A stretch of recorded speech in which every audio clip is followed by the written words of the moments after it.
Alright, Shalom Akim. Before I start this video, I'd like to give all praises, honors, and glory to the Heavenly Father, Yahweh, Bahashim, Yahweh Shai, Bahashim, Rakakwadash. Alright. I'd also like to give double honors unto the apostles and elders of Great Millstone who taught me the truth and rule well. I'd also like to give sincere salutations out there unto you, Akim, unto you, Dakim, and out there teaching this word in sincerity and in faith. Alright, unto you, I say Shalom. I also like to give a sincere Shalom unto the hopeful elect of the nation of Israel, sincere Akim and Aqua that watch our videos. Alright. Name of the Heavenly Father is Yahweh, who about Israel calls Yahweh or Jehovah, and his name means he exists, or he's the existing one, the ancient of days, the Holy One of Israel. The name is only begotten Son, Yahushua, or who the world ignorantly calls Jesus the Christ. His name means he saves, he delivers. When you call upon your power, you must say Yahweh Bahashim, meaning in the name, Yahushua. For scripture, John 14:6 states that Yahushua said that he is the way, the truth, and the life, that no man may come unto the Father but through him. Today's lesson is going to be going into how a famine is nigh. Famine is approaching, man. Okay, I'm not really going to touch much into it, but there's food banks across the whole United States. Okay, and they can't feed people. They're struggling to feed people, all right?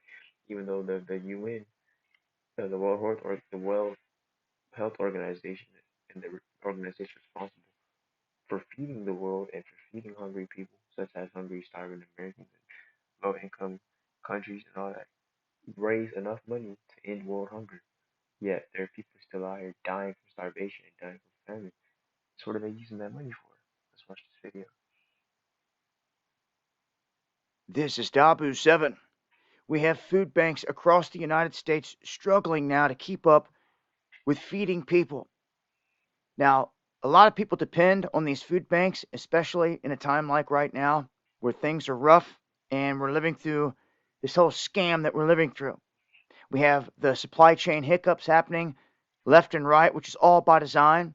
You have inflation, which is being pushed up by the government right on cue, and the power of the almighty dollar dwindling away day by day as they print more money and continue day by day. Let me put some things into perspective here in terms of just how short some of these places are. Well, these food banks, first off, they have banks most of the time that back them that are able to supply money and to keep the food flowing, even if it's through donation and all this other stuff. They're saying they're running thin. And in this one particular case, as this guy from River Valley Food states, last year they sold anywhere from between 5,000 and 6,000 turkeys. This year, they only have 5 in the freezer. So people can keep on snoozing, keep on going off and doing something else and trying to ignore this. This is going to catch up with everybody here soon because it's all by design. Notice the gas going up, the milk going up, everything going up, all by design. I'm going to break this down further on the next live stream. Make sure to join me. Going live Monday, Wednesday, and Friday, 9 p.m. Eastern, where I can talk censorship free. D Live.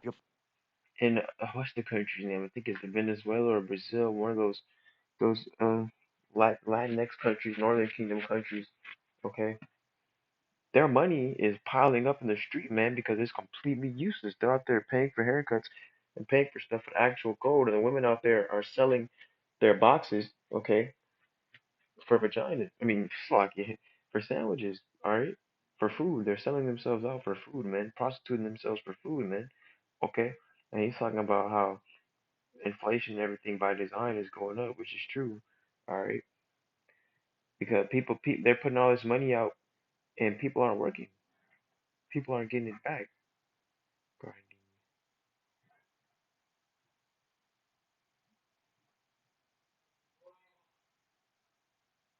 Is it? I'm gonna start from Ecclesiastes 1:12. Remember now thy Creator in the days of thy youth, the evil days come not, nor the years draw nigh, but thou shalt say, I have no pleasure in them.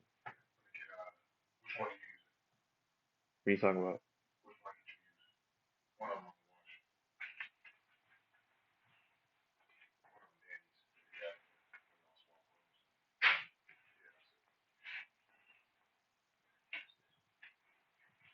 I watched it already. Yeah, I watched it already. Slovakia. Slovakia for that. So let me start off back again in verse 1. Remember now thy Creator in the days of thy youth, while the evil days come not, nor the years draw nigh, when thou shalt say, I have no pleasure in them. Okay, the breakdown for this day of the Lord, alright? Because the day of the Lord is darkness and not light. You know, Amos 5:18. Woe unto you that want the day of the Lord in layman's terms. Okay, for what end is it to you?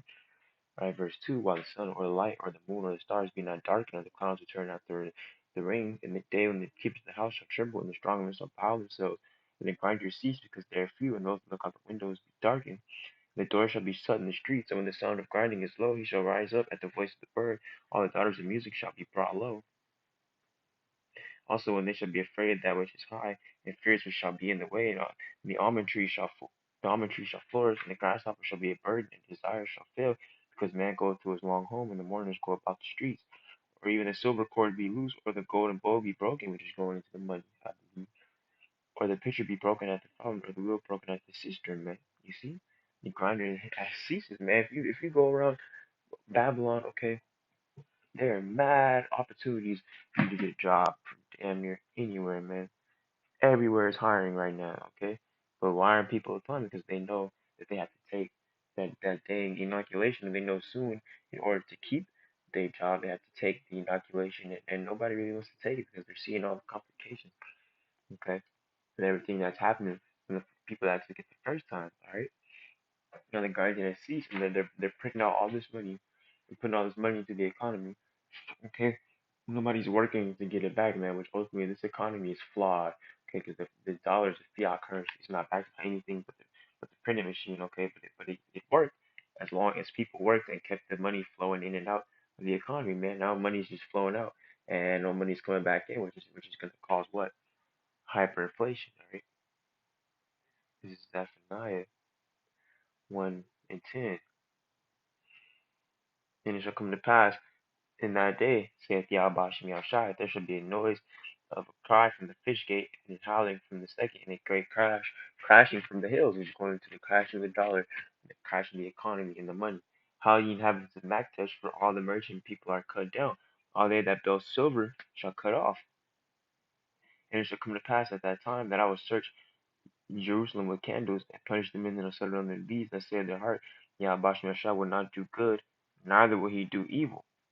Okay, meaning these people they're prideful, all right? They believe that Yahweh Shai ain't gonna do nothing to them. Okay, they believe that Yahweh Shai is going to render them judgment for the things that they do. Okay, they believe that he hasn't done anything good for them, neither has he done any evil to them. Man, the Yahweh Shai is long suffering. Okay, meaning he's going to make you suffer for a long time. He's not going to let you get away with it. Okay, it might not happen right then and there. It might not happen in the next 15, 20 years, but you will receive a judgment for it. Okay, verse 13. Therefore their goods shall become a booty, and their houses of desolation. They shall also build houses, but not inhabit them, and they shall plant vineyards, but not drink the wine thereof. Okay, the great day of Yahweh Shai is near.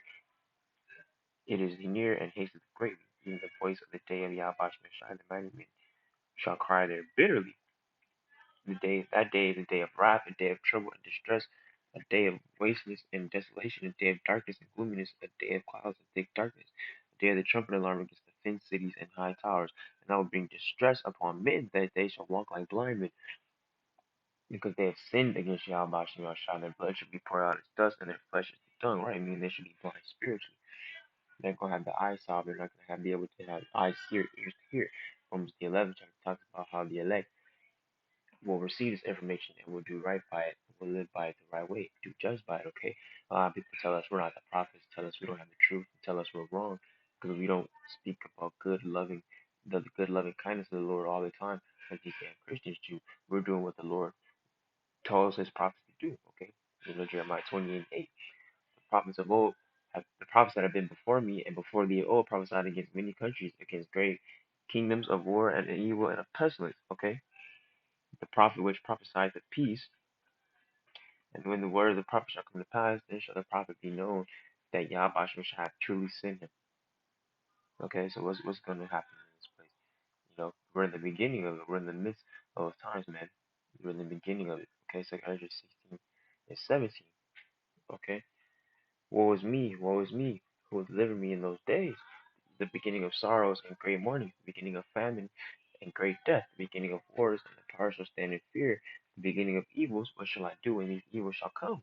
Behold, famine and plague, tribulation and anguish are such as scourges for a mimic. For all these things they should not turn from their wickedness, nor be always mindful of the scourges. Behold, victory shall be so good, keep upon the earth, that they shall think themselves to be in good case, and even then shall evils grow upon earth, sword, famine, and confusion. Alright, famine. For neither that dwell upon the earth shall perish in famine, and the other that escape the hunger shall the sword destroy.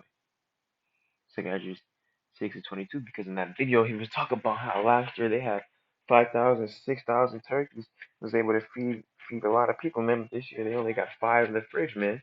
Second Esdras 6:22. Suddenly shall the sown places appear unsown, the full storehouses shall suddenly be found empty, and that's also there's also grocery stores out here. And those are also storehouses, supermarkets. You know, like your neighborhood Vons, Costco, Albertsons, Ralph's, Food for Less, man. Them stores is them shelves is getting emptied out, man. And they over here having to tell you can't buy certain stuff. You can only buy a certain amount of it because you got to save it for everybody, okay? But all that stuff's gonna go by quick. All that stuff's about to be gone, man. The full storehouse is suddenly gonna be found empty. So now what you gonna do, Jake? Verse 23, and the trumpet shall give a sound, which when every man heareth, they shall be suddenly afraid. At that time shall friends fight one against another like enemies, and the earth shall stand in fear with those that dwell therein. The springs of the fountain shall stand still, and in 3 hours they shall not run, and that's going to cause what? Great tribulation. Okay, that's going to cause people to act irrationally, and people to do things like this. Second Esdras chapter 15, verse 18. But because of their pride, their city shall be troubled. Actually, I'm gonna start from verse 14. Woe to the world and them that dwell therein, for the sword of their destruction draweth nigh. And one people shall stand up and fight against another, and swords in their hands. For there should be sedition among men, and invading one another. They shall not regard their kings nor princes, and the course of their actions shall stand in their power. A man shall desire to go into a city, and shall not be able because of great tribulation. Okay, because gas prices is gonna be too high. Oh, wait, when Yahweh Shai promised the plagues of Egypt is gonna hit this place again, that means total darkness is gonna be upon the land. I mean, when we get hit with an EMP or a solar flare, or Lord willing, we get hit with both, man, your cars ain't gonna be working no more, man. You ain't gonna be able to be traveling like that with a damn car, okay? Even so, you won't be able to get into the city because the military and National Guard got it blocked off, and you need your inoculation pass to get through, or even worse, show your RFID microchip scans so they can identify you. Verse 8, because of the pride should the city be troubled, the house should be destroyed, and men should be afraid.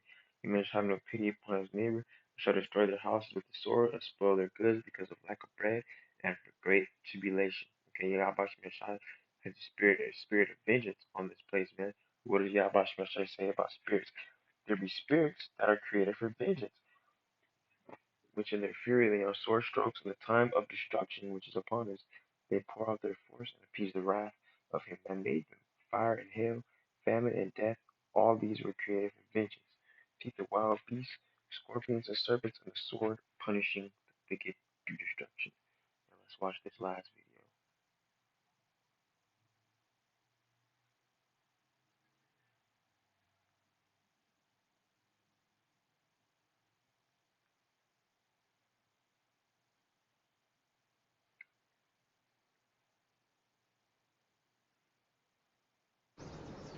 Sie hat nur wenig Zugang zu nahrhaften Lebensmitteln.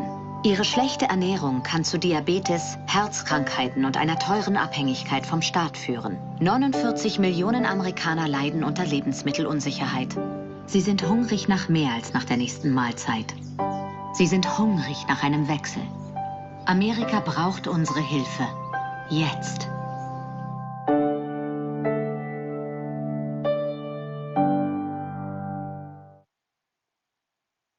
See, look.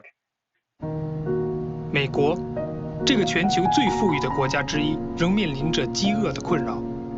在这个国家，尽管食品供应过剩，却仍有4900万美国人在挨饿。许多人无力负担健康的食物来提升生活品质。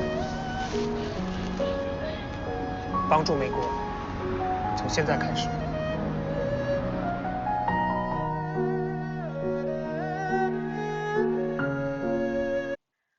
Alright, so with that, let's give all praise, honor, and glory unto Yahweh Bahashim Yahushai, Bahashim Rakakwadash, Barakatah Yahweh, Bahashim Yahushai, Bahashim Rakakwadash.